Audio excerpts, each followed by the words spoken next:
చెందిన వ్యక్తి, అదేవిధంగా దేవరకొండ అశోక్ కార్పొరేట్ కుటుంబానికి చెందిన వ్యక్తి.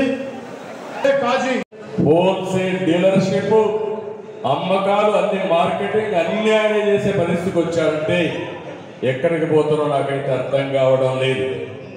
రాష్ట్ర రాజకీయాల్లో సింహపురి రాజకీయాలు ఎప్పుడూ ప్రత్యేకమే. ఇక్కడ నేతలు ఎంతో ఆత్మ గౌరవంతో బతుకుతారు, ఆత్మాభిమానంతో ముందుకు పోతారు. అందుకే మీరు అలాంటి నేతలు ఈరోజు చూస్తే రాష్ట్రంలో నాకే అర్థం కావడం లేదు. నాలాంటి 45 సంవత్సరాలు రాజకీయాలు చేసి సమైక్య ఆంధ్రప్రదేశ్లోని 9 సంవత్సరాలు ఎవరికి దక్కని గౌరవం నాకు దక్కింది. 15 సంవత్సరాలు ప్రతిపక్ష నాయకుడిగా ఉన్నా, 28 సంవత్సరాలు పార్టీ అధ్యక్షుడిగా ఉన్నా, అలాంటి నాలాంటి వాళ్ళ పట్లే ఈ ముఖ్యమంత్రి ఎట్లా ప్రవర్తించాడో మీరు ఒక్కసారి గుర్తుపెట్టుకుంటే, ఇంకా పార్టీలో కానీ రాష్ట్రంలో కానీ ఈ ముఖ్యమంత్రి ఒకటే ఆలోచిస్తున్నాడు, మనమందరం బానిసలం, ఆయన ఒక్కడే రాజు, రారాజు. ఎవరైనా ఒక సైకో, ఎవరైనా ఆయన్ని వ్యతిరేకిస్తే, నువ్వు చేసింది తప్పని చెప్పితే ఇంక వాళ్ళ పని అయిపోయింది. అదే అయ్యింది పాపం ఆనం రామనారాయణ రెడ్డి గారు. మనం చేసే విధానం తప్పు, కరెక్ట్ కాదని ఒక మాట అన్నాడు. అప్పటి నుంచి ఆ నియోజకవర్గంలో ఆయనకి ఏ పనులు చేయలేదు, మీటింగ్లు కూడా పిలవలేదు. ఈరోజు మన కోటమిరెడ్డి శ్రీధర్ రెడ్డి గారు, సార్ మీరు చేసేది కరెక్ట్ కాదు, పనులు కరెక్ట్ కాదని ఒక మాట అంటే వేధించి వెంటాడితే నువ్వేం చేస్తావో చెయ్యి, దానికంటే బలంగా తయారవుతానని కోటమిరెడ్డి శ్రీధర్ రెడ్డి సవాలుగా ముందుకు పోయారు.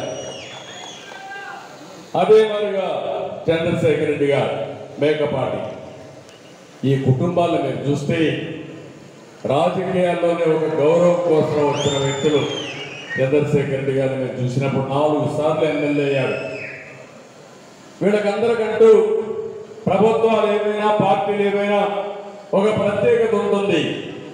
అలాంటి ప్రత్యేకత ఉండే ఈ కుటుంబాల పట్ల, ఈ వ్యక్తుల పట్ల ఈ నాయకుడు ఎవరైతే ఉన్నాడో ఈ జగన్మోహన్ రెడ్డి అవలంబించిన తీరు చూస్తే చాలా బాధ. అందుకే నేను ఒకటి హామీ ఇస్తున్నా, 45 ఏళ్ళుగా తెలుగుదేశం పార్టీని చూశాను. వ్యక్తుల్ని గౌరవిస్తాం, ప్రజాస్వామ్యాన్ని గౌరవిస్తాం, ప్రజాసేవకు అంకితమైన భావంతో ఎవరు వచ్చినా వారిని సగౌరవంగా ఆహ్వానించే బాధ్యత తెలుగుదేశం పార్టీ తీసుకుంటుందని మరొక్కసారి మీకు అందరికీ తెలియజేస్తున్నా. మనస్ఫూర్తిగా స్వాగతం పలుకుతూ నేను ఒకటే మీ అందరినీ కోరుతున్నాను, అహంకారంతో ఇష్టానుసారంగా ఈ రాష్ట్రాన్ని విధ్వంసం చేసి రాష్ట్రాన్ని పూర్తిగా నాశనం చేసిన వ్యక్తిని ఇంటికి పంపించవలసిన బాధ్యత మన అందరిపైన ఉంది. ఇది నా ఒక్కడి కోసం కాదు, నాకో జనసేన కోసం కాదు, పవన్ కళ్యాణ్ గారి కోసం కాదు, లేకపోతే వేమిరెడ్డి ప్రభాకర్ రెడ్డి గారి కోసమే కాదు, లేకపోతే చంద్రమోహన్ రెడ్డి గారి కోసమే కాదు, 5 కోట్ల రాష్ట్ర ప్రజానీకం కోసం, భావితరాల భవిష్యత్తు కోసం, పుట్టబోయే బిడ్డల కోసం మీరందరూ ఆలోచించాల్సిన అవసరం ఉంది. ఇది మీ అందరి బాధ్యత. ఎందుకు నేను అడుగుతున్నానంటే ఈ మాట, మనం శాశ్వతం కాదు, సమాజం శాశ్వతం, రాష్ట్రం శాశ్వతం. రాష్ట్రం అంటే మట్టి కాదు, రాష్ట్రం అంటే మనుషులు. అలాంటి ఇంగిత జ్ఞానం లేని వ్యక్తి ముఖ్యమంత్రిగా ఉండి ఇష్టానుసారంగా చేస్తా ఉంటే, ఆయన విధానం నచ్చక వాళ్ళ నేతలే పార్టీకి బై బై అంటున్నారు. కార్యకర్తలు మారిపోయే పరిస్థితికి వచ్చారు, తిరుగుబాటు చేసే పరిస్థితికి వచ్చారు. అటు ప్రజలు ఇటు సొంత పార్టీ నేతలు తిరుగుబాటుతో జగన్కి భంగపాటు తప్పదు. ఎవ్వరికి అనుమానం అవసరంలా 1000% చెప్తున్నా, రాబోయేది తెలుగుదేశం జనసేన ప్రభుత్వమే. నాకు అనుమానమే లేదు. ఇప్పుడు జరిగేటన్ని ఒక నాటకం. జగన్ మాటలు చూస్తుంటే అతని మాటలన్నీ ఒక పూటకం, నవ్వుతూ గొంతు కోసే రకం. పార్టీలోకి ఆహ్వానిస్తున్నారు. వారితో కలిసి వారి శ్రీమతి కూడా ప్రశాంత్ రెడ్డి గారు వచ్చారు. వారిని కూడా మనస్ఫూర్తిగా పార్టీలోకి ఆహ్వానిస్తున్నారు. ఈరోజు మా ఉత్సాహంగా వచ్చిన వాళ్ళు చూస్తూ ఉంటే నెల్లూరు కార్పొరేషన్ ఖాళీ అయిపోతా ఉంది. జిల్లా వైసీపీ ఖాళీ అయిపోతా ఉంది. అంత ఉత్సాహంతో ఈ కార్యక్రమానికి వచ్చారు. ఈరోజు పార్టీలోకి వస్తున్నటువంటి ప్రతి ఒక్కరిని ఆదరంగా మనస్ఫూర్తిగా పార్టీలోకి స్వాగతం పలుకుతున్నా. మనందరం ఒక కుటుంబం. ఈ రోజు నుంచి ఎవరికి ఏ గౌరవం తగ్గకుండా పూర్తిగా మిమ్మల్ని అందరినీ గౌరవించి పార్టీలో తగిన స్థానం కల్పించే బాధ్యత నాదని మీకు తెలియజేస్తున్నా. అదే మరి ఈరోజు రూప్ కుమార్ కూడా రావడం కొత్త ఊపు. ఈరోజు మన పార్టీకి ఇక్కడ వార్తగా పార్టీలోకి ఆహ్వానిస్తున్నాను. ఒక సమర్థవంతమైన నాయకుడు, న్యాయం కోసం పోరాడిన వ్యక్తి, అన్యాయం చేసిన వాళ్ళపైన ఏం చేయాలో చూపించిన వ్యక్తి. అలాంటి వ్యక్తిని మనస్ఫూర్తిగా స్వాగతం పలుకుతున్నా.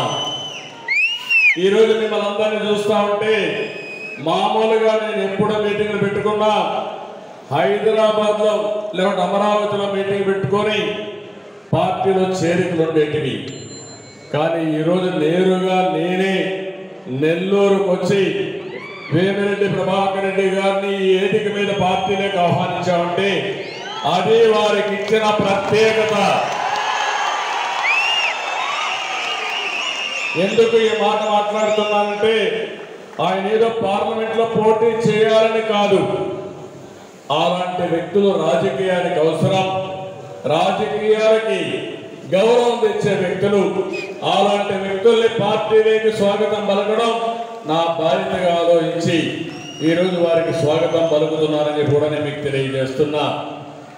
ఈరోజు ఇంకొక పక్క ఈ జిల్లాలో చూస్తే అమరజీవి పొట్టి శ్రీరాములు గారు పుట్టిన గడ్డ ఏకపాటి చంద్రశేఖర్ రెడ్డి గారు వీళ్ళందరూ చేరిన తర్వాత ఆఖరి అస్తం వేమిరెడ్డి ప్రభాకర్ రెడ్డి గారు రావడం అనేది ఒక నూతనమైన ఉత్సాహం. పార్లమెంట్ లో సునాయాసంగా గెలుస్తున్నామని అభిప్రాయానికి వచ్చాం. అలాంటి ఒక మంచి వ్యక్తి, ఒక మంచి కోసరం ఈ రాష్ట్రానికి న్యాయం చేయాలి, ప్రజలకు సేవ అందించాలి. ఏకైక ధ్యేయం ఆయనకు ఏదో రాజకీయం ద్వారా డబ్బులు సంపాదించుడు పనులు చేయాలని ఆలోచన కాకుండా, ఇదే వ్యాపారం కాకుండా ఆయన సంపాదించిన డబ్బుల్లో 10 రూపాయలు ఖర్చు పెట్టి పేద ప్రజలకు సేవ చేయాలని వచ్చినటువంటి వేమిరెడ్డి ప్రభాకర్ కాంగ్రెస్ పార్టీకి తాడేపల్లి పంపులో ఏమవుతుంది?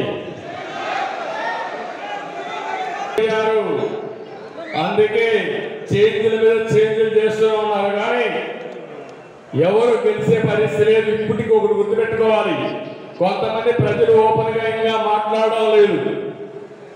ఎందుకంటే ఇప్పుడు మాట్లాడితే మళ్ళా రేషన్ కార్డు తీసేస్తారు, పింఛన్ తీసేస్తారు, తప్పుడు కేసులు పెడతారు అని భయపడుతున్నారు. కానీ రేపు రోజుకు పెరుగుతాయి.